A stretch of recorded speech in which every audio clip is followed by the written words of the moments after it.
14 août 2187.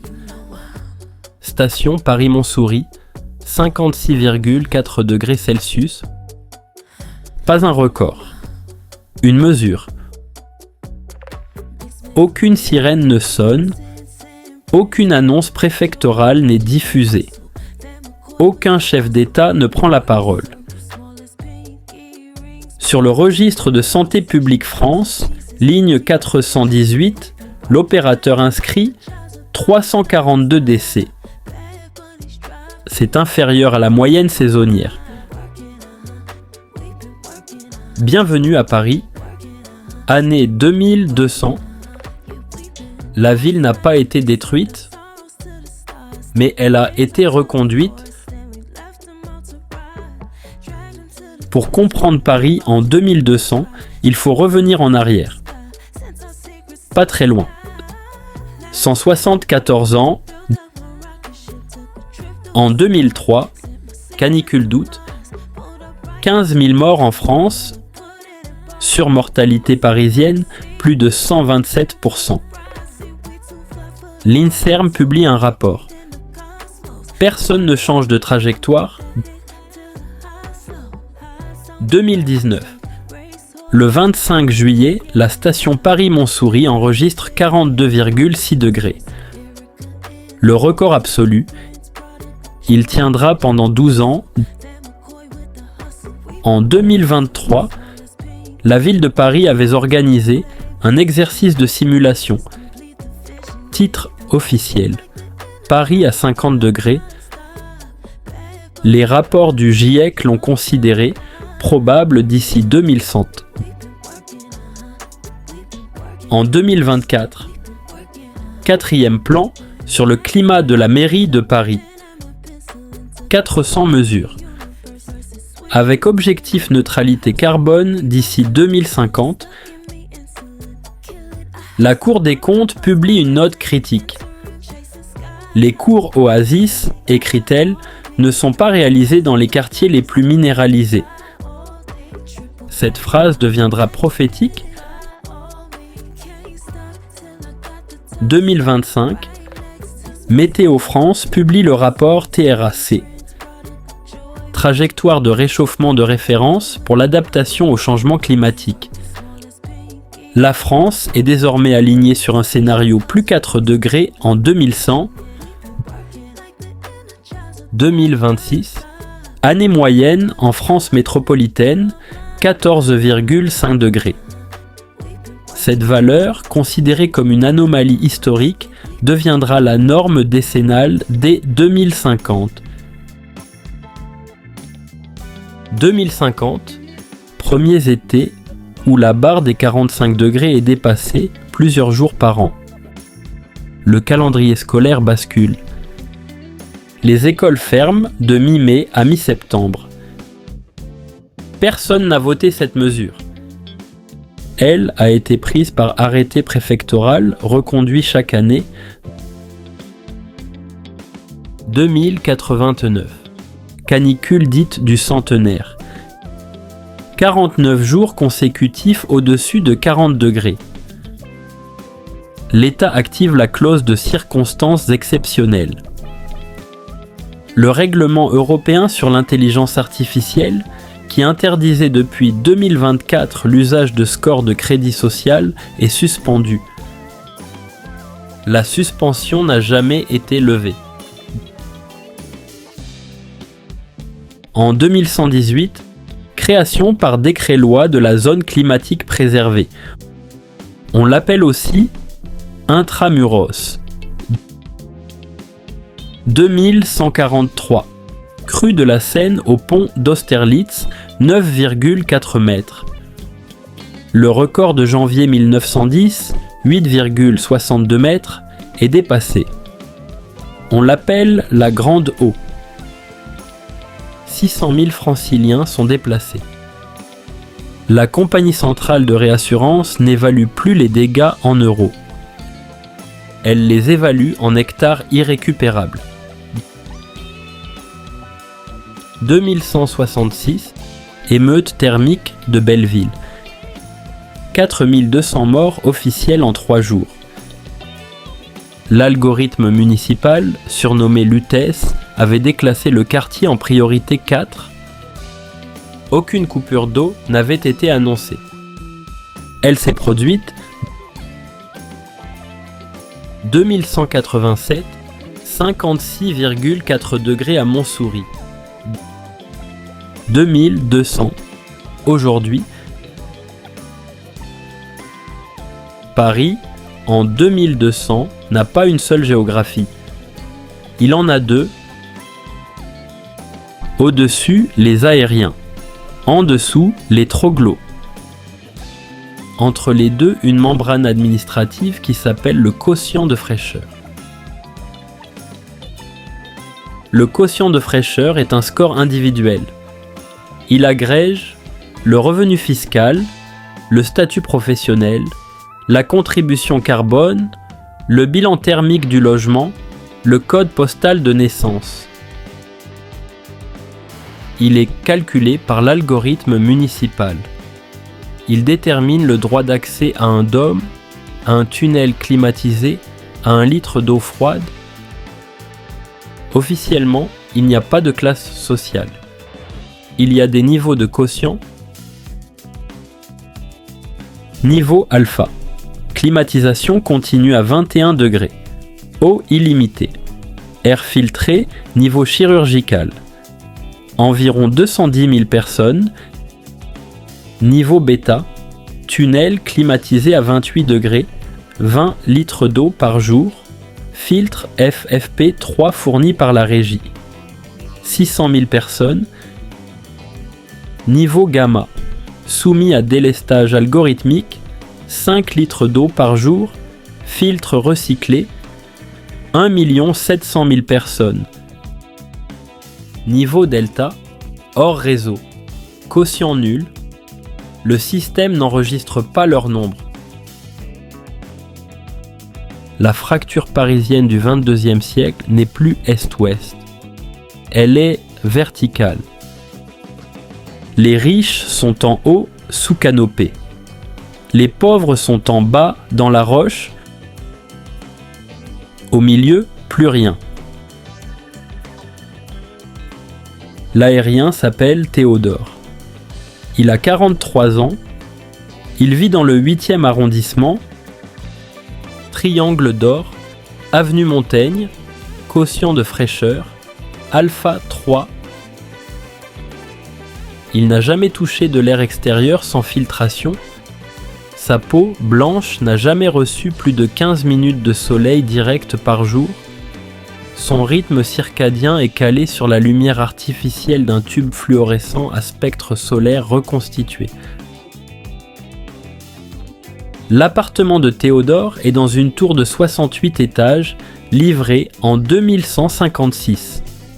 Façade vrillée, plantée d'essences résistantes, chêne vert, micocoulier de Provence, févier d'Amérique.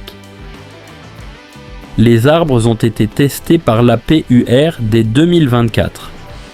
Il a fallu 100 ans pour les généraliser.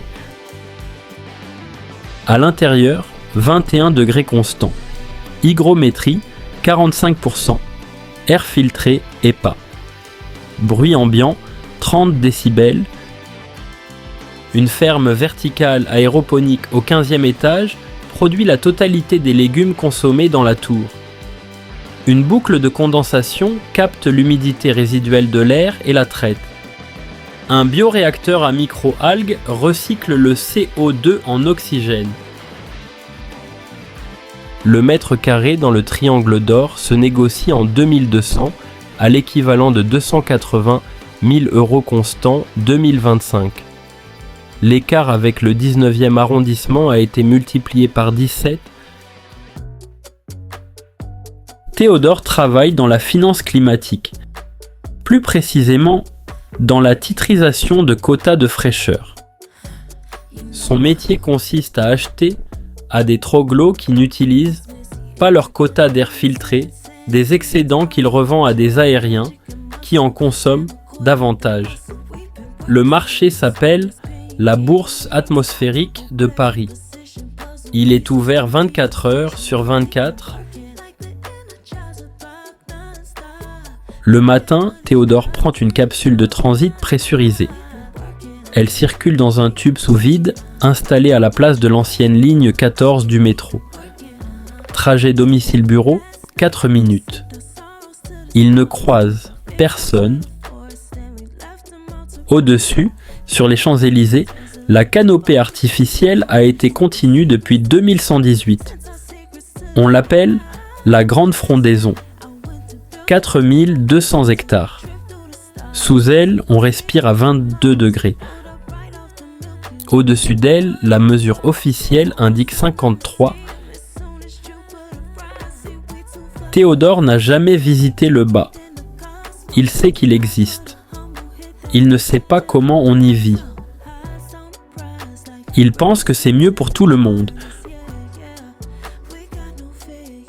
Le troglo s'appelle Inès. Elle a 29 ans.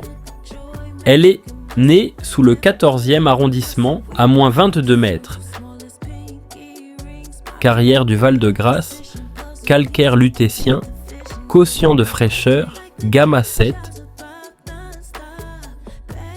L'inspection générale des carrières, créée par Louis XVI en 1777, recensait déjà en 2024 300 km de galeries sous Paris. Elle existe encore. Ces cartes ont changé de fonction. Ce qui était un risque géotechnique est devenu un cadastre. Inès vit dans une coquille modulaire de 12 mètres carrés, plafond bas, LED basse consommation, ventilation par puits creusé en 2151, température ambiante 24 degrés, hygrométrie 91%, bruit de fond, pompes hydrauliques, ventilateur, gouttes d'eau. L'inertie thermique de la roche calcaire devait, théoriquement, maintenir une température stable de 14 degrés toute l'année. Cette donnée figure dans tous les manuels d'urbanisme depuis le XXe siècle. La densification humaine a fait monter la température de base à 24. Personne n'avait modélisé 1 700 000 corps respirant dans un même volume. L'air est saturé. Les champignons prolifèrent. Les maladies pulmonaires fongiques sont la première cause de mortalité chez les moins de 40 ans. Inès travaille de nuit. Elle remonte en surface entre minuit et 5 heures. À 7 heures, la température extérieure est marginalement tolérable, 36 degrés. Elle entretient les fermes solaires installées sur les toits des anciens immeubles haussmanniens du 11e arrondissement. Les toits en zinc ont été déposés entre 2055 et 2080, remplacés par des membranes blanches photovoltaïques. Quand les zincs ont été retirés, la température de surface des immeubles a chuté de 23 degrés en moyenne. Ce chiffre figure dans un rapport APUR de 2086. Il est mentionné dans aucun manuel. Pour son trajet, Inès emprunte un convoi blindé. Coque réfléchissante, triple filtration, quota d'usage. À l'aube, elle redescend. SAS biométrique, scan thermique, validation du quotient. Si son crédit social est insuffisant, elle attend. Le SAS reste fermé. La température extérieure monte. Inès ne sait pas qui décide. Officiellement, un algorithme. Officieusement, un algorithme. L'algorithme s'appelle Lutèce. Le nom est ancien. Il vient d'une plateforme open source développée par la mairie de Paris en 2002. Objectif initial, améliorer la démocratie participative, optimiser les budgets participatifs, faciliter les signalements citoyens, numériser les services, Administratif, l'UTES était un outil de transparence, il est devenu un outil de tri. À partir de 2031, la métropole du Grand Paris fusionne l'UTES avec son jumeau numérique urbain. À partir de 2052, le système intègre les flux Linky des 35 millions de compteurs intelligents installés depuis 2024. À partir de 2089, après la canicule du centenaire, il intègre les bracelets santé rendus obligatoires. À partir de 2103, il pilote l'intégralité du métabolisme urbain. L'UTES gère, en temps réel, l'allocation thermique, l'allocation hydraulique, l'allocation carbone individuelle, l'accès aux espaces verts, les autorisations de circulation, les fenêtres horaires d'ouverture des SAS, 700 millions de décisions par jour. Aucune n'est votée, toutes sont conformes. Quand la production d'eau froide dépasse sa capacité physique, l'UTES procède à des délestages. On les appelle des purges algorithmiques.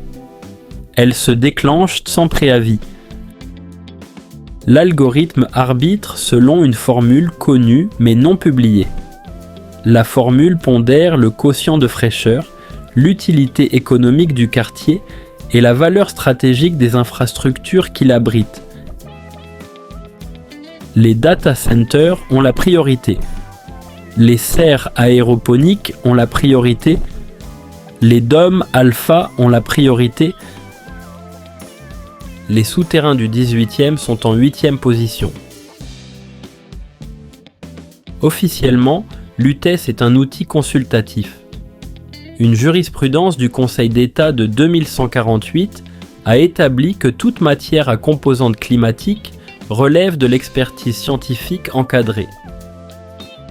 Le Conseil de Paris vote encore sur la culture, sur les cimetières, sur les fêtes votives, pas sur la chaleur. Une nouvelle économie a remplacé l'ancienne. Elle ne se compte plus en euros, elle se compte en degrés-heures. On l'appelle le joule froid. Un joule froid correspond à la quantité d'énergie nécessaire pour abaisser un mètre cube d'air d'1 degré pendant 1 heure. C'est l'unité de référence. Le numéraire de la cité. Tout se paie en joule froid. L'eau, l'air, la nuit, l'ombre, le silence. Un aérien alpha 3 consomme en moyenne 40 000 joules froids par jour. Un troglo gamma 7 en consomme 200. L'écart est de 1 à 200. L'économie officielle est régie par la Régie métropolitaine du froid urbain. Elle distribue sur quotient les rations quotidiennes. Elle est l'héritière de ClimeSpace, opérateur du réseau de froid parisien depuis le début du XXIe siècle. L'économie parallèle est plus large. Premier marché, la glace. 1 kg de glace alimentaire produite par la régie se négocie au marché noir dans les souterrains du 18e à l'équivalent de 90 € constants 2025. Les filières remontent de Bretagne et de Normandie par camion nocturne sous couvert de transport de poissons. Deuxième marché, les filtres. Les FP3 sont fabriqués sous monopole par la régie municipale. Le marché parallèle s'approvisionne via le recyclage clandestin. On les passe dans des bains chimiques pour neutraliser les particules saturées. L'opération est dangereuse. Elle tue plus que la chaleur. Troisième marché, l'oxygène. Dans les souterrains profonds, le CO2 s'accumule en poches fermées. Les bonbonnes médicales sont réservées aux hôpitaux. Le trafic alimente les raveurs, les sportifs souterrains et les vieillards des stations basses. La police l'appelle l'air blanc. Quatrième marché, l'ombre. La zone climatique préservée autorise des droits d'accès temporaire aux espaces végétalisés du bois de Boulogne et du bois de Vincennes. Ces autorisations s'appellent jetons canopés. Elles sont nominales, biométriques, incessibles. Elles s'échangent malgré tout. Un jeton canopé de 4 heures vaut, en monnaie souterraine, 3 heures de manutention. Le froid n'est plus un confort. C'est une devise. Avoir froid, c'est avoir du pouvoir. Une musique nouvelle est née sous Paris. On l'appelle Vox Souterra, ou Catabasse, ou simplement le bourdon. Elle est née de l'acoustique. Les anciennes carrières de calcaire lutétien produisent des temps de réverbération exceptionnels. Mesurés selon la formule de Sabine, ils dépassent fréquemment 3 secondes. Dans certains tunnels désaffectés de la petite ceinture, ils atteignent 15. Les hautes fréquences sont absorbées par l'humidité saturée et la porosité de la roche. Seules les très basses fréquences subsistent, entre 95 et 120 Hz. À ces fréquences, le son ne s'entend plus. Il se ressent, il passe par les os. Le vox souterrain ne s'écoute pas. Il se subit. Les compositeurs descendent, en lignée directe, de 4 traditions du XXe et du XXIe siècle. La musique concrète française du studio Schaeffer, les drones d'Eliane Radig, le dubstepa des sound systems lyonnais et stéphanois des années 2000, les field recording cataphiles.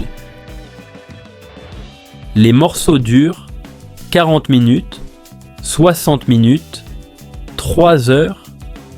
Le public ne danse pas. Il reste assis, le corps collé aux parois plus fraîches. Les concerts ont lieu dans les anciennes stations fantômes du métro classique. Saint-Martin, Croix-Rouge, Champ de Mars, Arsenal, Axo. Ils sont interdits. Ils ont lieu malgré tout. L'artiste la plus écoutée des souterrains s'appelle Nix Bourdon. Pseudonyme. Aucun document d'état civil ne la désigne. Naissance présumée vers 2168 dans le 14e souterrain. Son deuxième album, sorti en 2196, s'appelle Lutèce ne dort pas. Il contient un seul morceau. La lecture, sur 45 minutes, des 4200 noms officiels des morts de Belleville. L'album a été interdit de diffusion publique pendant 2 ans. Il circule pressé sur des disques en cire d'abeilles recyclée. Le vox souterrain n'est pas une musique de protestation. C'est une archive sonore, une mémoire à basse fréquence.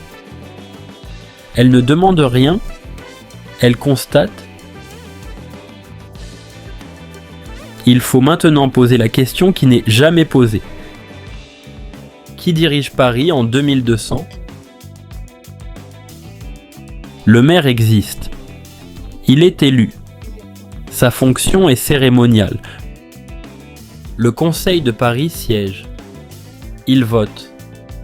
Sur des sujets non thermiques, le Conseil d'État rend des arrêts. Il condamne l'État à respecter ses engagements climatiques sous astreinte.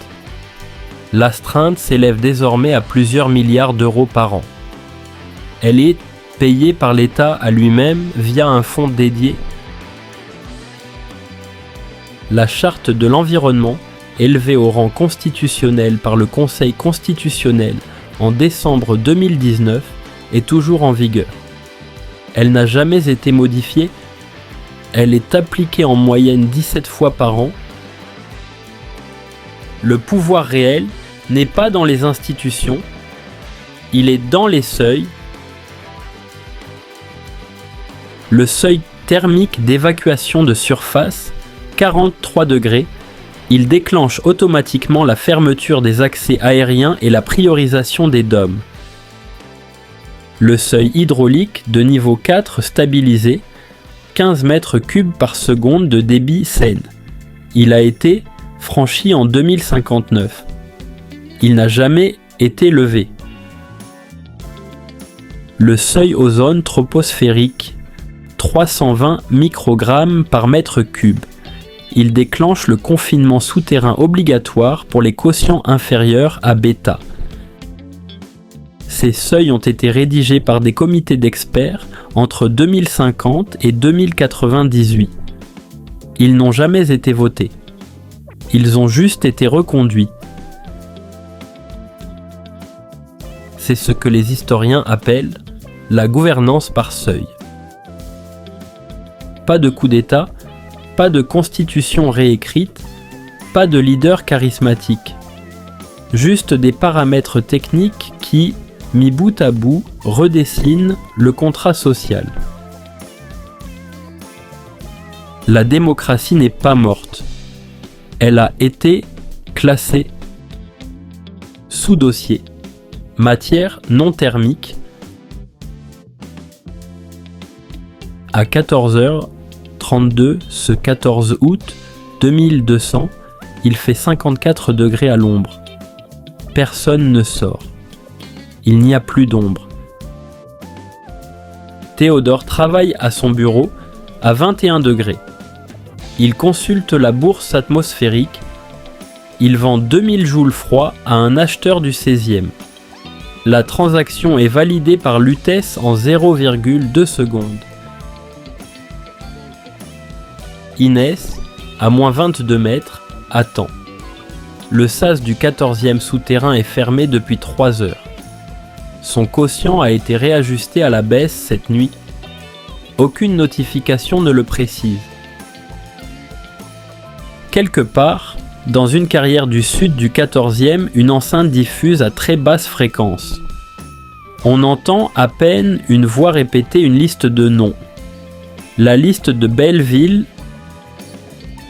elle dure 45 minutes. Elle commence à 0h. Elle se termine à 0h45. Elle reprend à 1h. Voilà Paris en 2200. Aucune destruction, aucune révolution, aucun cataclysme, juste une reconduction de 174 fois. 174 fois, on a reconduit le plan climat. 174 fois, on a reconduit l'arrêté sécheresse. 174 fois, on a reconduit l'état d'urgence. Et chaque reconduction, votée à voix basse en commission technique, a déplacé d'1 millimètre la frontière de l'invivable. Personne n'a perdu le contrôle. C'est la phrase qu'il faut retenir. Personne n'a perdu le contrôle. Le contrôle a été délégué au seuil, à l'algorithme, à la note de service, au procès-verbal. À l'an 2200, à Paris, ce qui n'a jamais été détruit, c'est le système. Et ce qui n'a jamais été décidé, c'est l'effondrement. Il a juste été classé. Reste une question. À quel moment exactement est-ce qu'on a basculé ? À quel exercice de simulation ? À quel rapport non lu ? À quel arrêté préfectoral signé un vendredi soir ? À quelle reconduction ? La réponse est dans les archives. Elles sont consultables. Elles ont toujours été consultables.